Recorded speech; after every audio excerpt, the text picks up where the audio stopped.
is you want to make it unique, right? So I think this is kind of understated, but it's something that kind of goes into the last one that we just talked about. And it's making your house, unique and stand out from the other houses on the market.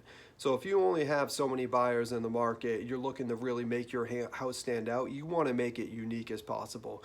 So what we talked about before, making a list of comparable properties, and essentially what their prices are and what their features are and what their conditions are, right? As you start to look at those comparable properties, that's the subset that the buyers are going to be looking at in the market, and those are what they're going to be comparing your house versus.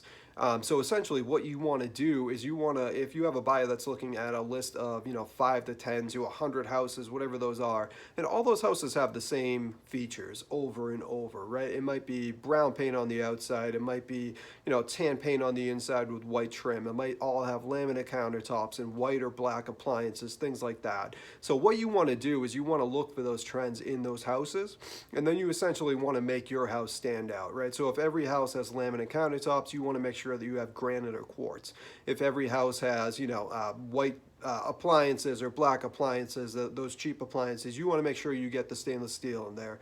If every house in your price range has outdated bathrooms, you want to make sure that you're doing simple things in the bathrooms. Not that going to cost a lot of money, right? So maybe it's putting a new vanity in there, maybe it's cleaning up the showers and fixing the caulking and the grouting and stuff like that to make them look fresher. And you could honestly say, you updated and refreshed the bathrooms, etc. So it's really doing those simple things to make your house stand out. Just like when you're working with the incentives and the concessions with the buyers and the agents, etc., to make your house stand out to them, you want to do the same thing with the features of the house.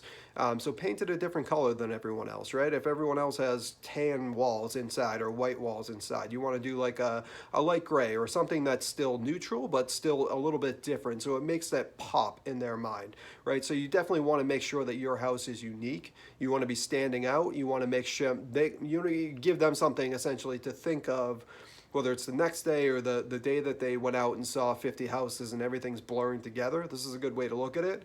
If all your houses are blurring together, right, you want to make sure that you have something that stands out. So give them something to remember. Give them something to make them remember the house.